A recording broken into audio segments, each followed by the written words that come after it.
tubal pregnancy or something like that. What about in the case of rape? Should it be legal or not?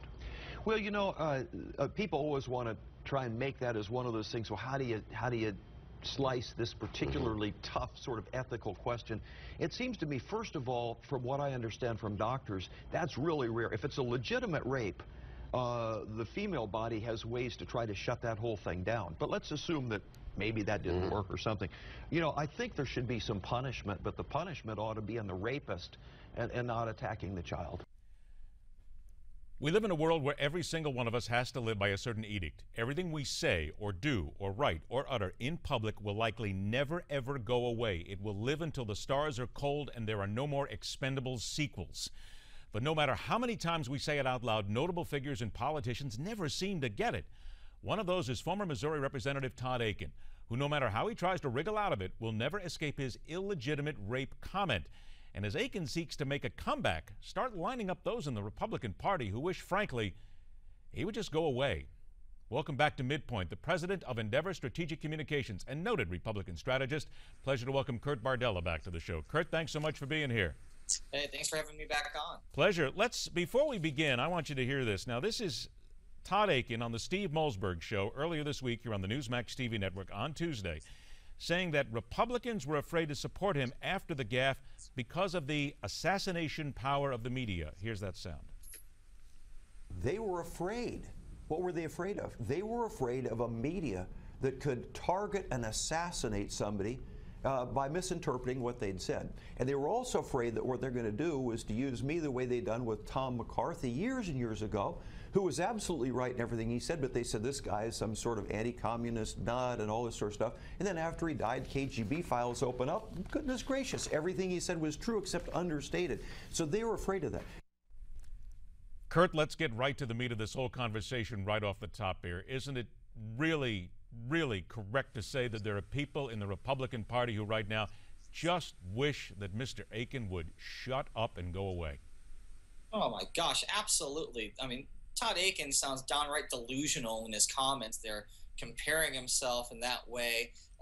To suggest that everything Todd Akin has ever said was right is absolutely absurd. The reason why no one in the Republican Party wants anything to do with Todd Akin is because he said a point-blank stupid comment that is completely undefensible.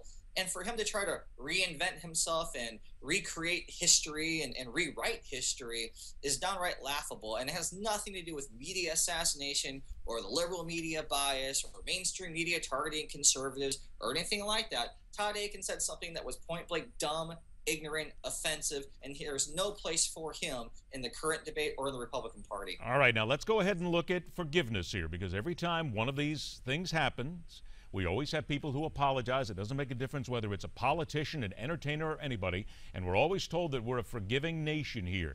Why then would an apology at this point? And again, Mr. Akin says that he has apologized once before for this, so why can't we forgive him if he has apologized?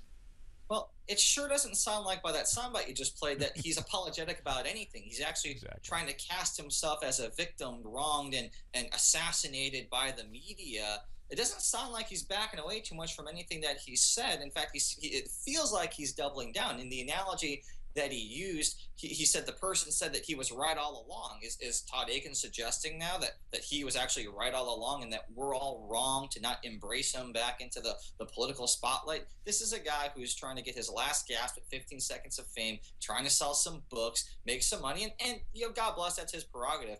But for him to think that there's going to be an actual substantial role in politics for him after what he said, no way. Now, let's also look at the fact that when you apologize, that's one thing. When you continue to double down, that's another thing. But now when you continue and you are bringing other people into it here, this is the thing that I think has people so astounded. First of all, and I want everybody to look at this, here's a couple of statements that we have here. First of all, I want to show you this one as far as Mitt Romney is concerned. When asked to comment about my instantly infamous legitimate rape, now this is Todd Akin speaking. When asked to comment about my instantly infamous legitimate rape, I describe what Republican presidential candidate Mitt Romney should have said. Quote, a credibly accused rapist is giving the keynote speech at the Democratic convention in 2 weeks, and you want me to denounce a decent, God-fearing man for his inelegant comments about rape. Here's one more to throw in on the fire here. It's just, this is like gasoline constantly here. This goes up and speaks to Bill Clinton here. He's now trying to bring the former president into this. The bottom line is that my career was ruined for my linking the words legitimate and rape.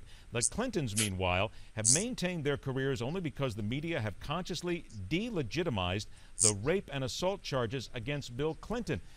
I got to tell you, Kurt, there are some people out there saying that this is just despicable.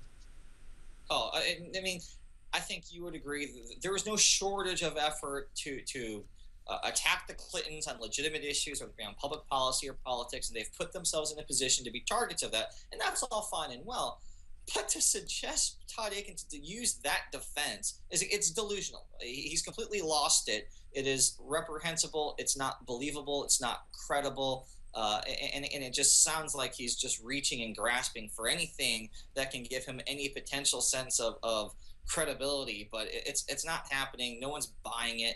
And it's really sad. You know, he's not doing himself any favors. And if his actual goal is to have some semblance of legitimacy and credibility and longevity, what he's doing right now and what he's talking about does nothing to help that cause. He's hurting himself, and he's further keeping himself even more pulled back from Republican Party and from anyone who would even think about helping him. When he says stuff like that, he's just putting himself on an island. I have to add one more to it because, as I noted, it just keeps getting poured on in this instance. Today, Thursday, on MSNBC, Akin said he used a poor choice of words in 2012 when he suggested legitimate rape rarely causes pregnancy, stood by the argument, asserting that he should have used slightly different wording. He said that he was using the language of law enforcement agencies, and I quote now, legitimate rape is a law enforcement term and its abbreviation for legitimate case of rape. If I had been choosing my words better, I should have said legitimate case of rape, and I have acknowledged that it is a poor choice of words. Kurt, if you are a member of the Republican Party right now, you're a strategist right now sitting here, you have Republicans right in front of you, what would be your suggestion to them? Run away from this guy as quickly as you can, because it's not about just a poor choice of words. It's about a broken way of thinking that is just flat out wrong. And under no circumstance or scenario is what he's saying making any kind of sense, or would any woman and anyone who's had to deal with the horrific tragedy of rape, to them, this is just an insane thing to say. And it's not about the choice of words. It's about the thinking behind the words that really has done it in for Todd Akin. He seems obsessed with talking about, well, I used a poor choice of words and I could have said it better or more artfully. That's not the problem. It's the line of thinking behind those words that's really the overarching problem for Todd Akin. Couple of minutes we have. Let's hit two things very quickly here. The GOP is blocking a bill to overturn the Hobby Lobby decision right here. What are the dangers in here right now strategically for the Republicans?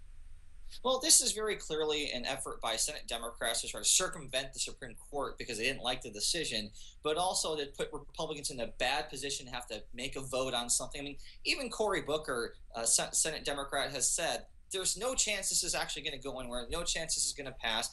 And even if it passed the Senate, it wouldn't pass the House. So this is all for show. And I think just Republicans need to not say anything that could be misconstrued or perceived as a quote-unquote war on women, and just deal with it very quietly. We'll see if Harry Reid puts it on the floor for a vote. If he does, I don't think he even has 60 votes to get there, because it doesn't help any Democrat running in a challenging environment right now to have to take these kind of controversial votes, because it's clearly just political play. All right, 1 minute left. You mentioned the war on women. Amber Barno is a military veteran who was on our show yesterday here on MidPoint on the Newsmax TV network. She said, absolutely, there is no war on women. Listen up. There is no war on women in America. It doesn't exist. There is a real war on women, and that exists all around the world. You see it in the Middle East. I saw it in Iraq and Afghanistan when I was over there on my deployments. The oppression of women is real there. All right, then, is this something, this war on women, that the Democrats can actually still make hay on, or is this something that the Republicans need to say at this point, we can put this aside right now, this isn't going to work against us? You know, when there's, and I think that was a really good point, there are some very real challenges going on in the world and real injustices towards women that are unthinkable to anyone who lives in this country. And here at home, we have some very real problems. The war on women charade with the Sandra Fluke hearing and all the things that we saw 2 years ago, I just don't think that works right now, given the amount of things going wrong in this country. There's a real crisis on the border. There's a real humanitarian situation with innocent children who are on the border, who are marooned here in uncertainty and ambiguity. Our borders aren't secure. Our economy is not doing well. There are so many real problems that these manufactured type of political attacks that Democrats used successfully in 2012 just isn't going to work in 2014. Kurt Bardella, always a pleasure to have you on the show, my friend. Have a great day. We'll talk to you again real soon.